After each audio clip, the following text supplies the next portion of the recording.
राम। सभी साईं भक्त साईं परिवार को चंपा दीदी का प्रणाम। ओम साईं राम। सभी साईं भक्तों पर, साईं परिवार ऊपर मेरे साईंनाथ की कृपा सदा बनी रहे, ऐसी मेरी शुभकामना और बाबा के चरणों में प्रार्थना।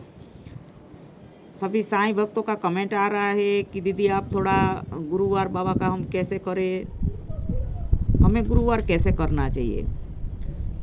तो हमारे घर में कोई भी कहीं भी साईं भक्त है, उनके पास कोई छोटी बाबा की तस्वीर है, बाबा की मूर्ति है, छोटी से छोटी भी फ़ोटो चलेगी। जैसे पॉकेट में हम रखते हैं बाबा की पोस्टर साइड की छोटी सी फ़ोटो, वो भी चलेगी। किसी को कहीं मूर्ति लेने जाने की ज़रूरत नहीं है। ना बोले मेरे पास फ़ोटो बड़ी नहीं है तो हम कैसे व्रत किया जाए, हमारे पास मूर्ति नहीं है तो हम कैसे व्रत करें दीदी। तो कुछ ज़रूरत नहीं, छोटी फ़ोटो चलेगी। फ़ोटो तो फ़ोटो है, बड़ी हो चाहे छोटी हो, बाबा ही तो है उसमें। और बाबा जीवित है, बाबा को हम नहीं देख रहे हैं, बाबा हमें देख रहे हैं। तो साईं भक्त प्लीज़ ध्यान से सुनिए, और जिसको भी गुरुवार करना है कर सकते हैं। बाबा की तस्वीर ले या मूर्ति मंदिर है घर में तो ठीक है, नहीं है तो लकड़ी का फटा है, कोई प्लास्टिक का फटा है, उसके ऊपर बाबा के स्थापन कीजिए। गुरुवार के दिन सुबह थोड़ा जल्दी उठिए और बाबा की तस्वीर, बाबा की फ़ोटो या बाबा की मूर्ति का स्थापन कीजिए। वहाँ एक जल का लोटा रखिए। तांबे का है तभी ठीक है, पीतल का है तभी ठीक है, नहीं है तो स्टील का चलेगा। उसमें आम के पत्ते 5 चाहिए, या अशोका पेड़ के जो पत्ते होते वो चलेगा। कुछ भी नहीं है, पीपल के पत्ते भी चलेगा। उसमें 5 पत्ते रख के उसमें नारियल का स्थापित कीजिए। नारियल गीला नारियल पानी वाला। उसके बाद जहाँ आपने स्थापित किया है, बाबा का स्थापना की है, वहाँ पीला कपड़ा है तो ठीक है, वाइट कपड़ा बिछा दीजिए। कोई भी कपड़ा हो चलेगा। आपको परेशान होने की ज़रूरत नहीं है कि हमें महंगा आसन चाहिए या बाबा को मलमल का आसन चाहिए, कुछ भी ज़रूरत नहीं है। उसके बाद हम नहा धो के सुबह तैयार हुए। कोई ज़रूरत नहीं कि हम नए कपड़े या कोरे कपड़े ही पहनने हैं। जो भी जैसे भी है धोकर अपने कपड़े पहन लिए। उसके बाद बाबा के सामने बैठ के वहाँ जल का लोटा की और नारियल की स्थापना हो गई, बाबा का तस्वीर की स्थापना हो गई। उसके बाद हमें एक वाइट कपड़ा चाहिए, जो कहीं भी 10 रुपये का, आप कहीं से भी कपड़े वाले की दुकान से कॉटन का कपड़ा 10 रुपये का ले लीजिए, वाइट होना चाहिए। और उसमें से सिर्फ अपना हथेली जितना नाप करके उतना ही गोलाई में पेन से थोड़ा राउंड आउटलाइन कीजिए और उतना ही काटिए, हथेली जितना ही। उसको एक कटोरी में हल्दी डाल के, हल्दी में पानी डाल के उसको गीला कीजिए और हल्दी लिक्विड बना लीजिए, और उसमें वो वाइट कपड़ा आपको रंगना है। वो कपड़ा रंगने के बाद 5 मिनट धूप में सुखाइए, वो सूख जाएगा। उसके बाद अपने पर्स से एक सिक्का निकाले 1 रुपये का, और उसमें कपड़े में रखना है, और फिर एक गांठ लगानी है। छोटी सी गांठ लगेगी, और गांठ लगाने के समय आपको उसी टाइम बाबा को प्रार्थना करनी है कि साईंनाथ आप हमारी मनोकामना पूर्ण करें, हमारा यादी व्याधि उपाधि सब दूर करे, हमारी टेंशन हमारी चिंताएं सब दूर करे बाबा। और आपको जो भी मन्नत मांगनी है उसी टाइम गांठ लगाते हैं, उसी टाइम मांग लीजिए। और सबसे ज़्यादा बाबा को मांग लीजिए प्लीज़। आप बाबा को मांग लोगे तो कुछ मांगने की ज़रूरत ही नहीं पड़ेगी। बाबा से हम हमारे घर आ जाएंगे तो फिर बाबा का तो बाबा ब्रह्मांड के मालिक है और ब्रह्मांड उनका है, तो हम बाबा का खजाना खुला है। बाबा आ गए तो हम जब चाहे जो चाहे हम ले सकते हैं। तो प्लीज़ सबसे पहले बाबा का दर्शन कीजिए कि बाबा आप हमारे घर में विराजमान होइए। आप कहोगे वैसा ही हम करेंगे, आपके प्योर रास्ते पे चलेंगे, आपको जो पसंद है वही हम करेंगे। लेकिन बाबा हमारे घर आइए। बाबा तुरंत फ़ौरन शिरडी से 3 मिनट में आपके घर पहुंचेंगे। तो उसके बाद साईं भक्तों को गुरुवार का व्रत है, उस दिन हमें भूखा नहीं रहना चाहिए। फल फ्रूट आलू बॉईल करके खा लिए, कोई भी फल फ्रूट खा लिया, जूस पी लिया और मूंगफली खा ली, वो सब चलता है।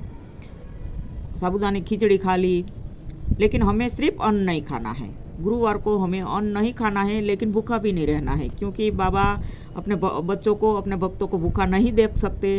तो हमें बिल्कुल ही भूखा नहीं रहना है। दूध पी सकते हैं, चाय कॉफ़ी फल फ्रूट ले सकते हैं, और भूखे पेट कभी गुरु की प्राप्ति नहीं हो सकती है। और कोई भी शुभ कार्य के लिए निकलते हो तब भी आप खाना खा के निकलिए, आपको फ़ौरन सफलता मिलेगी। कभी भूखे पेट जाने से वहाँ असफलता ही सफलता है। वो साईं चरित्र में बाबा की कथा से जुड़ा हुआ है और मैंने वो भी अनुभव किया है। तो हमें खा के निकलना चाहिए, लेकिन गुरुवार का व्रत है तो हमें फल फ्रूट लेना चाहिए। और शाम को हमें एक टाइम खाना है अन्न। शाम को 7 बजे बाबा की फिर जो भी आपको आरती आती है आरती कीजिए। सुबह आरती आती है तो ठीक है, नहीं तो दत्त बावनी पढ़िए, साईं चालीसा पढ़िए, लेकिन एकांत में। साईं चरित्र है तो पाठ कीजिए, नहीं है तो साईं चालीसा और दत्त बावनी हमें पढ़ना चाहिए गुरुवार को सुबह। और शाम को हमें एक ही टाइम अनाज खाना है 7 बजे। सुबह 7 बजे आरती करी, शाम को फिर 7 बजे आरती करके हमें फिर बाबा को गुरुवार के दिन एक दिन और एक टाइम हमें भोग लगाना चाहिए। तो शाम को बाबा को आपके घर में दाल चावल सब्जी रोटी जो भी पड़े हैं और बने हैं वो बाबा को भोग लगाओ। उसके बाद आपको खाना खाना है। ज़रूरी नहीं है कि बाबा को पेंडा बर्फी चाहिए या 56 भोग चाहिए, कुछ भी करने की जरूरत, आपकी जैसी भी हैसियत है, आपसे जैसे भी पहुंचा जाए उतना ही प्रसाद बनाइए। और वो चावल दाल जो भी चढ़ाओगे बाबा प्रेम से स्वीकार करते हैं। और वो हमारे लिए दाल चावल है, लेकिन बाबा को चरणों में चढ़ने के बाद वो प्रसाद बन गया। वो प्रसाद आप परिवार सहित ग्रहण कीजिए। और फिर ये डेली आप हर गुरुवार को करते रहोगे तो आपको तुरंत ही सकारात्मक ऊर्जा की प्राप्ति होगी और बाबा का दर्शन होंगे, बाबा के अनुभव होंगे। तो ये आपको करना है। प्लीज़ सभी साईं भक्त ध्यान से सुनिए और अपने जीवन में हर एक मेरा संदेश जो भी मैं देती हूँ आप अपने जीवन में उतारिए। हमें प्रश्न तक या हमें गुरुवार करेंगे, लेकिन हमें बाबा तक पहुँचना है। और भक्त एक कोशिश करो, भक्त एक कदम चलेगा, बाबा 100 कदम चल के सामने आएंगे। वो सीढ़ी छोड़ने को मजबूर हो जाए, वो अपना सिंहासन छोड़ने को मजबूर हो जाए, ऐसा हमारे व्रत में और हमारी प्रार्थना हमारी दुआओं में ताकत होनी चाहिए। तो शाम को हमें बाबा को भोग लगा के गुरुवार को खाना चाहिए। उसके बाद हमें 9 गुरुवार करना है। 9 गुरुवार पूरा होते ही 9वें गुरुवार को हमें उद्यापन करना चाहिए। और उस टाइम 5 बच्चे 5 गरीब को आपकी जैसी भी हैसियत 25 को खिला सकते हैं, 2500 को खिला सकते हैं, या जिसको जो भी ज़रूरत, जो भी चीज़ों की ज़रूरत है उस चीज़ों का दान करें। जीवन ज़रूरियात चीज़ें उसमें सभी चीज़ें आ जाएगी। किसी को अन्न की ज़रूरत है वहाँ अन्न दे के आइए, कपड़े की ज़रूरत है कपड़े किसी को पहना दीजिए, जूते चप्पल की किसी को ज़रूरत है उसका दान कीजिए। हमें 1-2 घंटा गुरुवार का जब उद्यापन होता है 9वें गुरुवार को, तो 2 घंटा हमें बाबा के साईं के कीर्तन कराना चाहिए। और बाबा की हो सके तो 9 किताब मंगा लीजिए गुरुवार व्रत की। और जब लेडीज हमारे घर में कीर्तन कराने के लिए आते हैं तो उस टाइम हमें बाबा की किताब प्रसाद रूपी बांटना चाहिए। और उसमें बाबा का प्रसाद, फल फ्रूट का प्रसाद और चने, भुने हुए चने होने चाहिए, चाहे कोई भी लगती, जैसे बूंदी का प्रसाद है उसके साथ सभी कीर्तन वालों को बांटिए। और बाकी कोई गरीबों में आप किसी को खाना खिला दीजिए, वो सबसे बड़ा पुण्य है और वो बाबा तक पहुंच जाता है। और गुरुवार नहीं, हमें डेली यही प्रार्थना करनी है कि बाबा हम उठे हैं आपकी दया से, क्योंकि हम आपकी दया से तो हम श्वास ले रहे हैं। तो हमारा किसी को भी हमारी तरफ से किसी का अपमान न हो, हमारी तरफ से किसी को दुख ना पहुँचे। हम सुबह से शाम तक या शाम से सुबह तक हमारे को अच्छा विचार आए, हम कोई किसी के बारे में कोई ऐसा विचार ना करे दुख देने का। और हम किसी को सुख नहीं दे सकते तो दुख देने का हमारा कोई अधिकार नहीं है। ये साईं की दुनिया है, ये साईं के बच्चे हैं, हम एक परिवार है, हम साईं के बच्चे हैं। तो साईं के बच्चे हैं तो हम सभी भाई बहन हैं। हमारे भाई बहन को हम कैसे दुख दे सकते हैं, हम कैसे किसी का बुरा कर सकते हैं, नहीं कर सकते हैं। तो आपको ये ध्यान रखना है सभी साईं भक्त, साईं प्रेमी, साईं दीवाने, साईं परिवार, मेरा एक एक शब्द आप अपने जीवन में उतारिए। हमें बाबा तक पहुंचना है, बाबा है और कहीं कुछ नहीं है।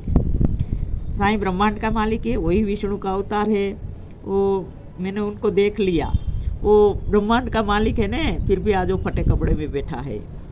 सिंहासन जो सोने का वहाँ भक्तों ने दिया है, लेकिन वो हमारा एक भाव से है और बाबा स्वीकार करते हैं। बाकी बाबा आज भी पत्थर पे बैठते हैं, मैं तो ज़मीन में बिठा देती हूँ। बाबा आए हों तो मेरे सामने बैठो, अपन बैठ के एक दूसरे के ध्यान करें। तो ऐसे हमारे साईंनाथ है और हमारे को जितना भी बाबा की प्राप्ति होती है उसके बाद हमें ऊंचाइयों पे नहीं चढ़ना चाहिए, हमें नीचे देख के चलना चाहिए। में एकांत में बैठो, बाबा का साईं चरित्र एकांत में पढ़ना है और एकांत में आप ध्यान लगाओ, एकदम शांति से हाथ जोड़ के आंख खुली रखो, बंद करो, कोई फर्क नहीं पड़ता है। अंदर ही अंदर ओम साईनाथाय नमः का जाप करना है और बैठना है। बाबा का थोड़े समय में, थोड़े टाइम में आपको अनुभव होगा। और कोई भी कहते हैं कि हमें साईं से मुलाकात हो जाए, तो प्लीज दो भी साथ रहे न तो कभी नहीं होता। हमें एकांत चाहिए। 24 घंटा बाबा ने दिया है, 1 घंटा अपने लिए निकालो। एकांत में साईं चरित्र पढ़ना, एकांत में ध्यान करना है। तो सभी साईं भक्त ध्यान रखें, अपने जीवन में उतारिए। ओम साई राम, सबका मालिक है।